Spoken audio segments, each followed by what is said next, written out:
안녕하세요. 통일 코리아 지도자의 문경주입니다. Hello everyone, my friend overseas. We are, this is in Korea very not good weather. And cool and very many snowing covered all over the Korea land. It's about we are white color country. And someone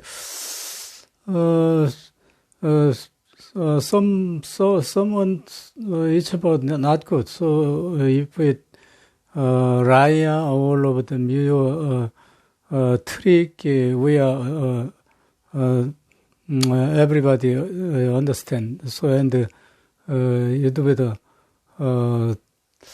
I'll advise Raya and Korean people's very dislike Raya and Fuka. So very alright Fuka. So I am nervous. So it's about YouTube honest and justice all of them. Hard work and make money. So it's about Raya is very not good. 여러분, 제가 지난번에 박정희에 관한 글을 썼더니 좀 불편한 분이 들어 계신 것 같아요. 근데 저는 박정희를, 상당히 개인적으로 원한은 없지만 아주 싫어하는 사람 중에 하나인데, 제가 이게 어제 오늘의 얘기가 아니고, 한 수십 년 전부터 박정희를 굉장히 전 안 좋게 생각하는 사람 중에 하나거든요. 그래서, 여러분 혹시 이 책을 보신 분 계신지 모르겠는데, 이게 지금 현재도 인터넷에서 이게 판매되고 있는 책인데요. 이 책을 제가 언제 썼냐면, 2014년 11월인가? 그때 박근혜가 대통령 되고 나서 얼마 있다가 바로 이 책을 썼는데, 이 책은 지금 이렇게 내용을 보면, 거의 박정희를 모델로 하고 있죠. 그래서 이게 사진이 흐려서 보이는지 모르겠는데, 이게 박정희 사진이죠. 근데 이 책은 박정희의 사기 행각을 총정리해서 제가 출판을 했는데, 출판한 이유는 박근혜가 이제 대통령 되자마자 박근혜하고 한바탕 법정 싸움을 하려고 제가 이제 시비를 걸은 거죠. 그래서 이 책을 써가지고, 출판하는데 굉장히 애로사항이 많았어요. 서울 시내 웬만한 출판사는 다 제가 다녀봤는데, 그거 출판했다간 출판사 문 닫을 수도 있고, 징역 간다고 아주 그냥 벌벌벌 떨더라고요. 그래서, 정말 내가 출판사하는 사람들 너무 몸살이고, 비겁한 것 같아가지고, 그렇게 소위 출판도 언론인데, 그렇게 쪼잔해가지고 되겠어요? 그래서 내가 최근에는 UF 코리아라고 내가 출판사를 아예, 신고를 했어요. 그래가지고 내 맘대로 이제 출판을 할 수가 있는데, 그래서 이 책을 낼 때 박근혜가 이제 이걸 어떻게든지 그 당시 중앙정부 소위가 국가안전기획부인가요? 이게 막 활동할 때잖아요.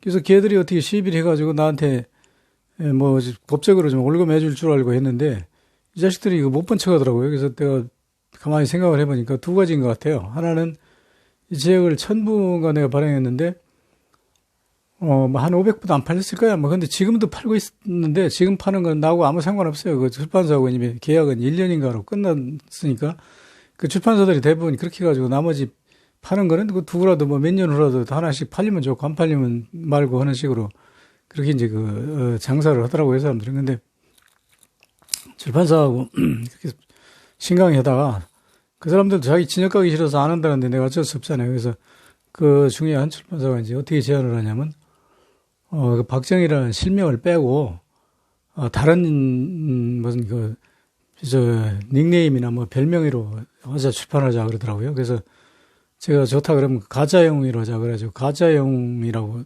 해가지고 이제 가영이라는 타이틀로 이제 이걸 출판했는데 내용은 전부 박정희의 사기 그대로죠.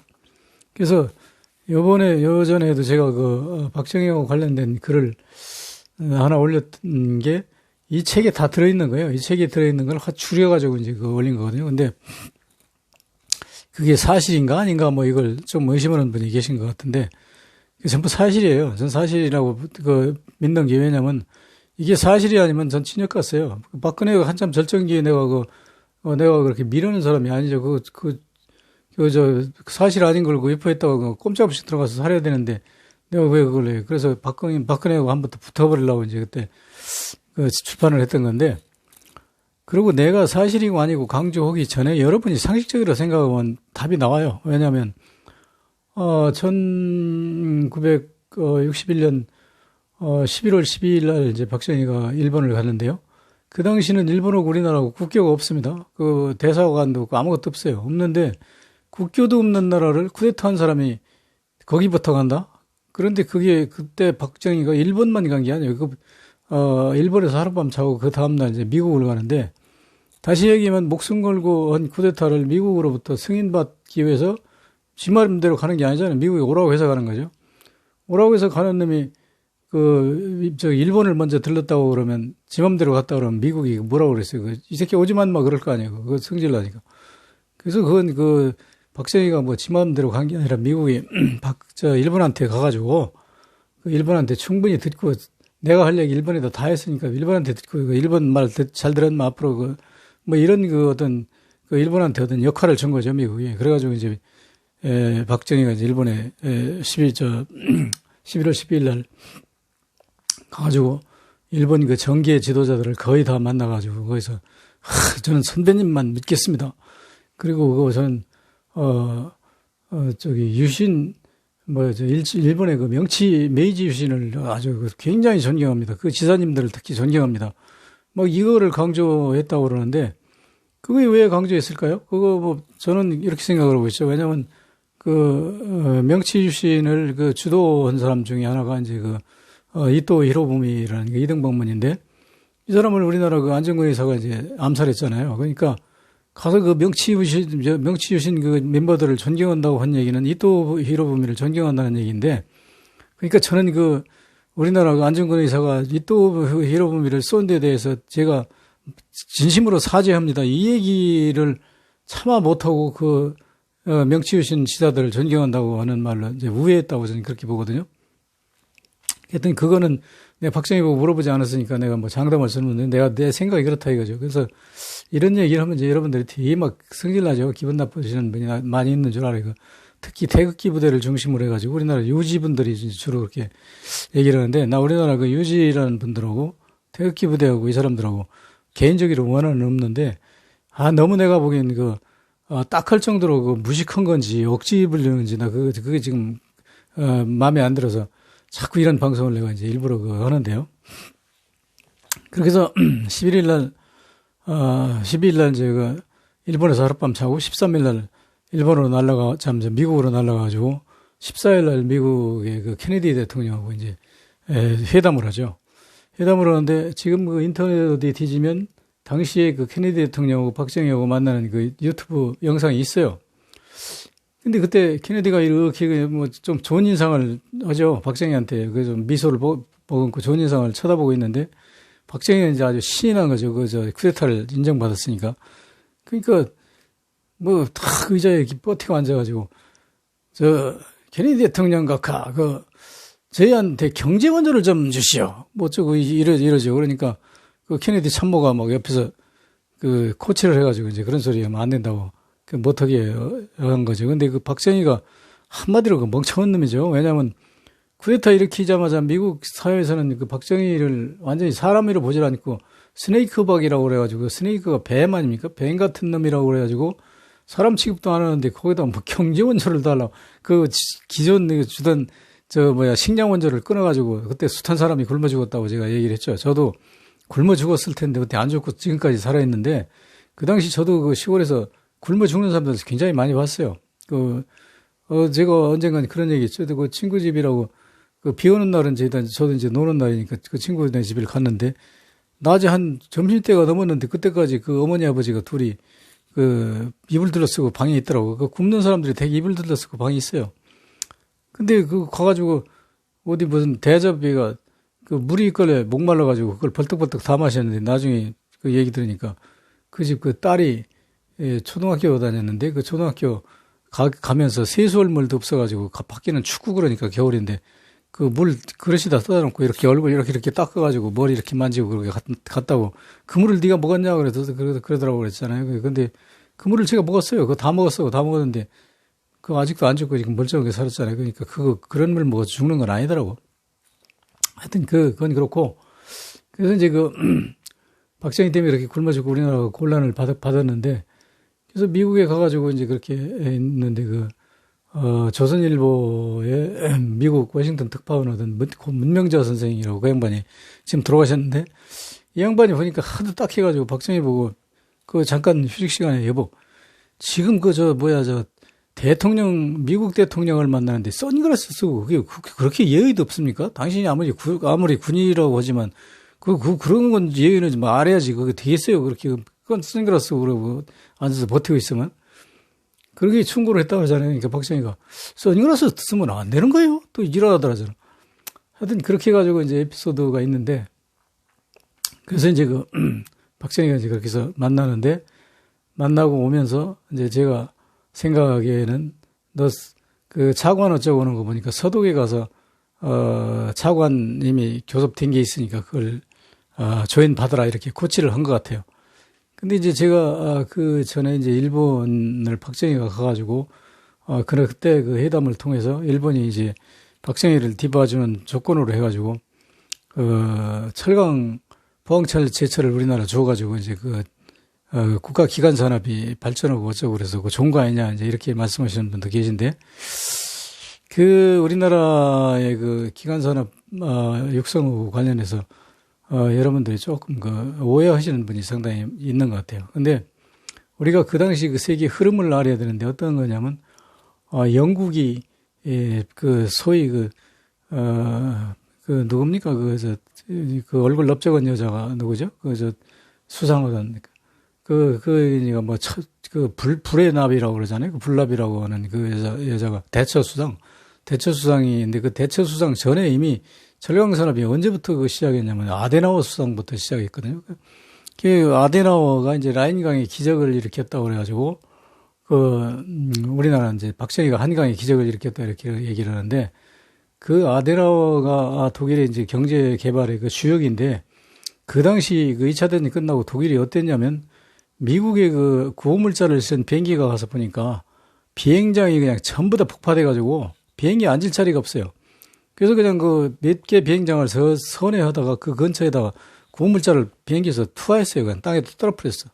무슨 밀가루도 있고 옷도 있고 이제 먹을 거 그러는데 그렇게 놓고 얼마 있다가 다시 비행기를 가지고 가보니까 물건을 떨어뜨린 부근으로 사람들이 다 모여가지고 이렇게 막 어질러져가지고 앉을 수 없는 비행장에 무슨 물건도 치우고 어쩌고 해가지고 비행기가 앉을 수 있도록 만들어 놓은 거예요.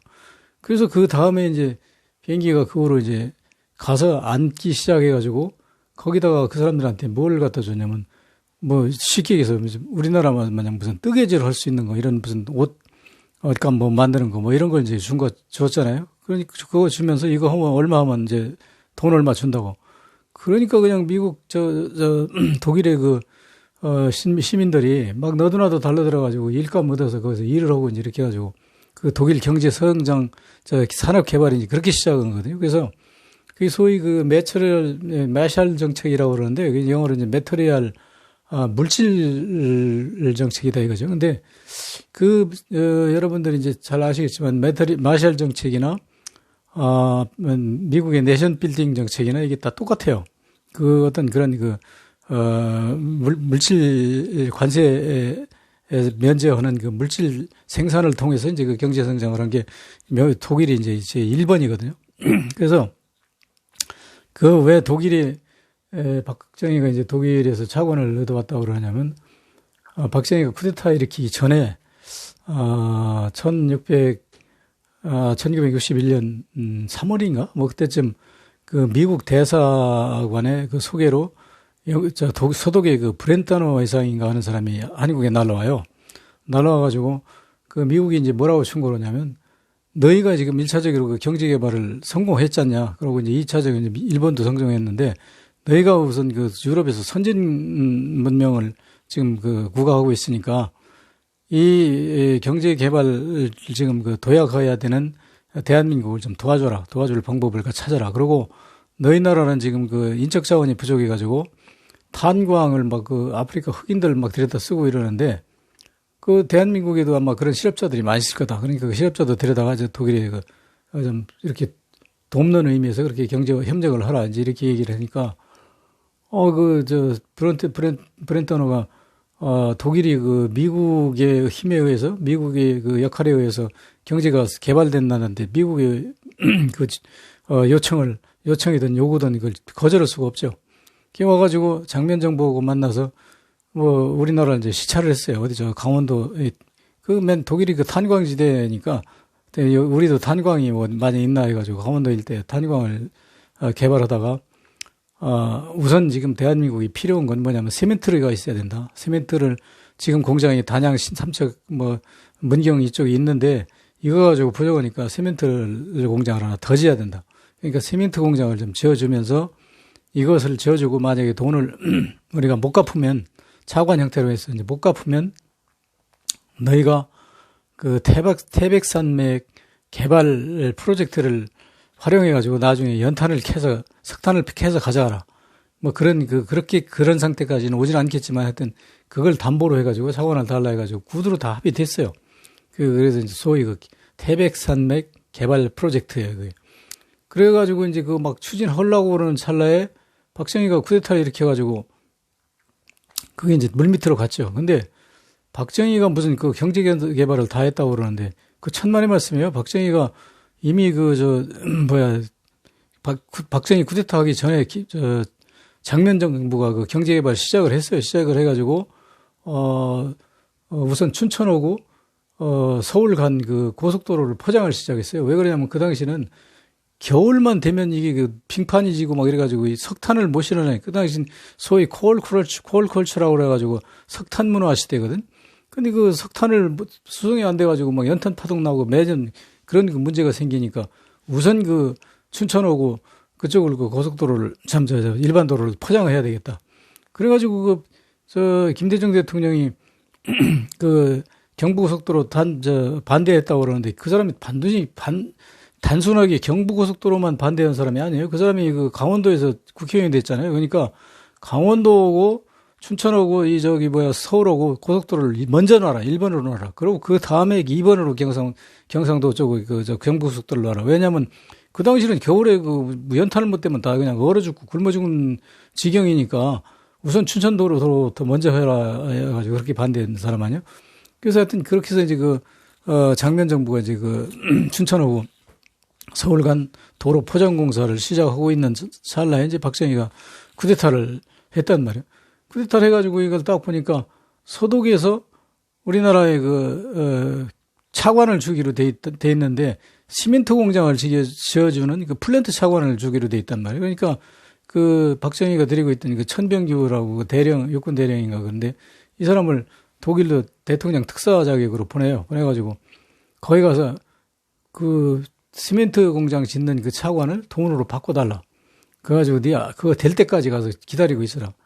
그래가지고 천병구가 가서 독일에 가서 그 얘기를 하는데 독일 사람이 들어줘요. 왜냐면 누가 왔던 그게 문제가 아니라 미국이 지금 스네이크박이라고 그래가지고 그놈한테 주던 원조도 무상 원조도 끊어버렸는데 미국 허락 없이 더군다나 무슨 시멘트 공장이 미국이 대한민국 북토 개발을 위해서 시멘트 공장을 지어주는 걸로 그렇게 조정을 뒤에서 했는데 그걸 돈으로 바꿔달라? 박정희가 돈이 환장한 놈이지. 그러니까 그거 안 되니까 이제 못 하고 있었는데 케네디가 그랬겠죠. 11월 14일 날 이제 미국에서 만나가지고 돌아가서 내가 얘기해 놓을 테니까 독일에 가서 시멘트 공장 차관이나 갔다가 시멘트 공장 건설해라. 그렇게 얘기했겠죠. 그러니까 이 사람이 한국에 돌아와가지고 24일 만인 12월 8일 날 독일로 날아가죠. 날아가가지고 가서 그 차관을 얻어와요. 차관을 얻어오는데 그 당시 내가 신문 그런 거 다 찾아봤는데 차관 얻었는지 어쩐지 그런 것도 없고 그냥 조용히 그 박정희가 서독에 도착했다는 그 사진만 나오고 그냥 조용히 갔다 온 거예요. 와가지고 그 차관 가져와서 이제 그 강원도 영월군 남면 그 쌍용리에다 이제 그 시멘트 공장을 짓기 시작하는데 그게 딱 그 기일이 딱 맞아요. 왜냐면 11월 8일 됐으니까 11월 8일 그 겨울에는 그냥 넘어가고 그 12월 62년부터 이제 본격적으로 박정희는 어디다가 시멘트 공장을 지을지를 조사해야 돼요. 그것도 박정희 마음대로는 안 되고 독일서 그 기술자들이 와가지고 기술자들하고 같이 타당성 조사를 한 거예요. 그 강원도 일대 돌아다니면서.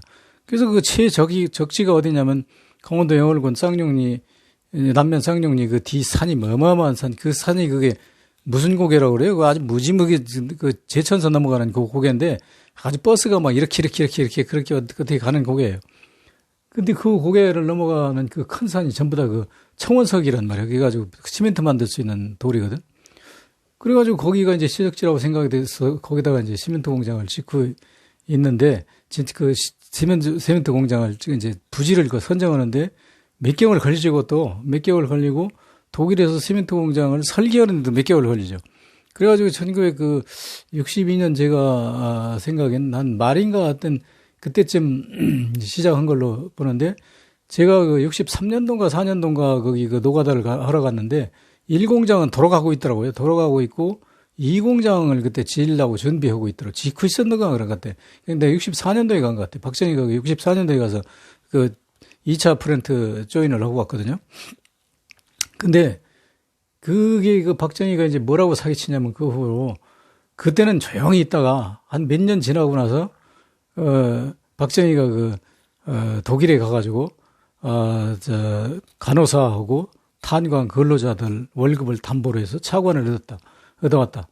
그래서 그것을 대표적으로 이제 프로파간다 역할을 하는 게 누구냐면 배경원이라고 저보다 선배예요. 그 나이 지금 그 양반 한 90다 됐을까? 한 80 몇 살인가 그렇게 됐는데 이 양반이 그 박정희 독일의 통역관으로 갔었죠. 통역관으로 가가지고 돌아와서는 이제 상공부 장관까지 하고 나중에 이제 중앙대학교 그 석좌 교수를 했는데 이 양반을 내가 아주 참 저 인간도 아니라고 보는 게 왜 이렇게 사기를 치고 다니는지 뭐라고 하냐면 그 양반이 아마 그 양반 강의는 한두 번 안 들어본 분 없을 거예요. 그 방송에도 수시로 나와서 그 방송하고 그러는데 그 양반이 그 강의하는 스타일이 있어요. 뭐냐면 여러분 저 아주 독일에서 그 차관 얻어온 그거 생각하면 눈물 납니다. 눈물부터 납니다. 카카가 가지고 둘이가 어떻게 하면 좋으냐 해가지고 막 거기서 독일에서 그 고민을 하다가 도저히 안 돼가지고 제가 독일 대학의 그 은사님을 찾아가서 말씀했더니 엄마 그 학자는 그런 거 정치에 관여하는 거 아니에요. 그건 난 몰라. 그래가지고 이런지 거절을 당했습니다. 그래서 제가 은사님, 사모님을 찾아가지고 며칠 동안을 아침마다 문안드리고 저는 이대로 못 갑니다. 대한민국 국민이 지금 다 굶어 죽고 있습니다. 제가 대한민국을 위해서 무슨 일을 해야 되는데 제발 교수님 좀 설득시켜서 차관 좀 얻게 해주십시오. 이렇게 해가지고 차관을 얻었다고 그러잖아요. 얻어가지고 뭐 그것을 차관을 이제 주기로 했는데 담보를 그럼 뭐 했냐 해가지고 담보가 없어서 그러면 우리 근로자 간호원하고 광부하고 월급을 담보로 잡고 차관을 달라고 그렇게 아주 좋은 수가 있다고 그렇게 해서 차관을 얻어왔다고. 이런 순생 사기꾼 이게 대한민국의 그 석좌 교수고 상공부 장관 출신이고 근데 그 사람이 그 늙은이는 그렇다 치고 속은 여러분들은 뭐예요? 여러분들은 지금 내가 보기에는 아주 멍청이도 그런 멍청이가 없어. 내가 어디 저는 정말 나도 일자무식인데 일자무식한 놈이 이렇게 속는다고 그러면 그건 이해를 해요. 근데 여러분들은 정말 훌륭하고 전부 다 배우고 경력도 장장한 분들 아니에요. 근데 그런 분들이 아니 생각해보세요. 우리가 15세기에 사는 것도 아니고 이 문명국가에서 근로자 월급을 담보로 국가에서 차관을 준다는 게 말이 돼요? 그게? 말이 되는 얘기입니까? 그게 도대체가? 그런 말을 고지 듣고 그걸 또 징징징 울고, 그래서 그 양반이 이제 한 2년, 2, 3년 전엔 보니까 전국 지방에 그 교회로 다니며 강연을 하더라고. 그래서 그 유튜브에 뜨더라고. 그런데 보니까 교회가 할머니, 할아버지들이 그 강연을 들으면서 카카가 그렇게 해서 우리를 살렸는데 어쩌고 하면서 막 그 울고 그러는데, 아이고, 참, 이게 이 나라 이거 어떻게 해야 될지 내가 그래서 이게 이런 방송을 하고 이거 글 쓰고 내가 미친놈이 아니야. 나도 나 나름대로 이 나라를 위해서 이거 애국을 하는 거예요. 이거. 도대체가 여러분들이 그렇게 속아가지고 되겠어요, 그게?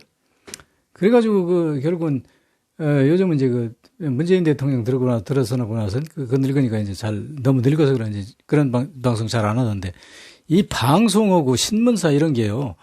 이게 최고의 지식이라고 볼 수 있잖아요. 그 지식 채널이라고 볼 수 있잖아요. 근데 그런 사람들 데려다가 여과 없이 그걸 방송을 해요. 그렇게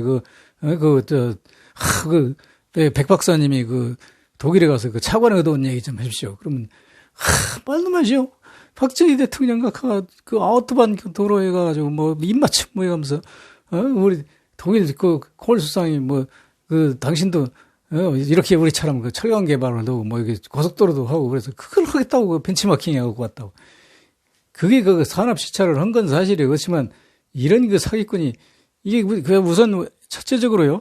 상식적으로 근로자 월급을 담보로 해가지고 국가에 차관을 준다는 건 이게 상식적으로 아주 말이 통하지도 되지도 않는 얘기고, 그리고 두 번째로 이제 뭐가 있냐면 박정희가 1961년 12월 8일 날 갔어요, 독일을. 그런데 그 광부가 언제 갔냐면 1963년 12월인가?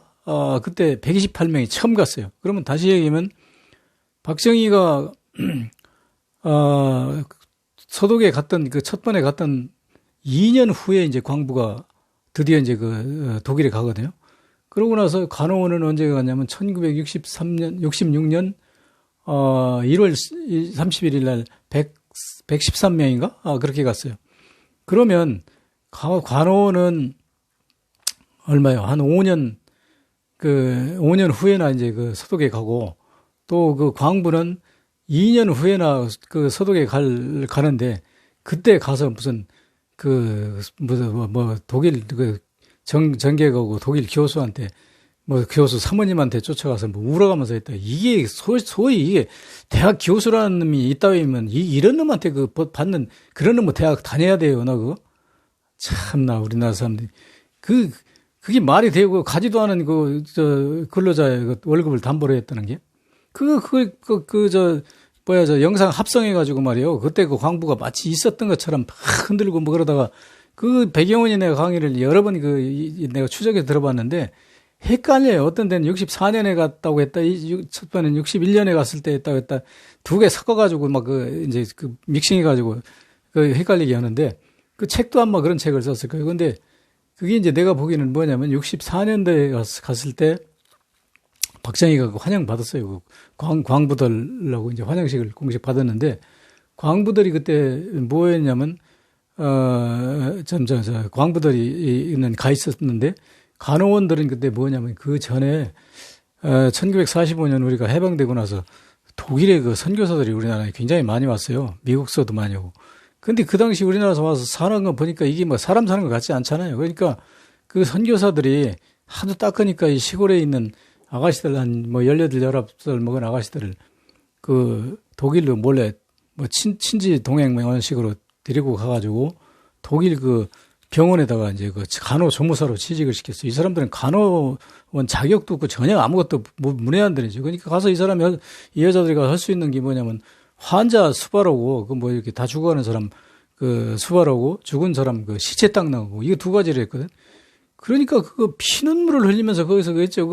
다 큰 처녀가 시골서에 밭이나 메고 이러던 사람이 말도 안 통하는 독일에 가서 여러분이 상상해 보세요. 얼마나 고통스럽게 살았나. 그래가지고 그 사람들이 64년도에 박정희가 온다고 그러니까 나와서 이제 환영 대열에 이제 참가했어요. 그 그림에 보면 몇 명 안 돼. 한 10명 내지 20명 그 정도밖에 안 돼. 그러니까 그거 몇 명 데려다 놓고 그게 간호원이 그때 가 있는 것처럼 그걸 이제 생쇼로 해가지고 영상을 만들어서 이렇게 돌리는 거야, 그게. 그렇게 해서 이제 국민을 세뇌시키는 거지. 속여먹는 거지. 그 당시는 박정희가 처음에 독일 갔다 왔을 때는 그런 얘기 전혀 없어요. 나중에 갔다 와서 이제 몇 년 후에 64년 이후에 이제 그렇게 써먹거든. 그렇게 된 거고. 그래서 이제 그 후로 내가 박근혜가 독일 갈 때 저거 가서 저희 애비가 그렇게 사기친 걸 저걸 뭐라고 내가 본다고 아주 텔레비를 별로고 봤더니 거기에 최순실이가 써줬는지 누가 써줬는지 원고를 딱 거쳐가지고 어떻게 하냐면 간호원 출신들이 지금 다 할머니, 할아버지, 저보다 너희들 되는 그 형분들 모셔놓고 여러분들이 독일에서 월급을 보내줘가지고 우리 대한민국이 발전됐어요. 여러분들이 그래서 항상 고맙게 생각합니다. 그러니까 저희 애비는 차관 얻어가지고 차관 보증서 가지고 근로자들이 보증서 가지고 차관 얻었다고 사기쳤는데 딸녀는 가가지고 기가 막히게 돌리더라고. 왜 여러분들이 월급을 보내줘서. 그게 지역이 차관이 그게 사실이면 여러분들이 차관 보증해줘서 저희가 이렇게 발전했다고 해야지. 월급 보내줬다고 하는 게 말이 돼요. 그래도 여러분 다 속았을 거야. 그게 이렇게 박정희의 사기극이라는 게 아주 교묘해요. 여기 내가 상당히 많은 양을 가지고 있는데, 시간이 이제 30분 넘어서 다음에 하는 걸로 오늘 여기까지 끝내겠습니다. 감사합니다.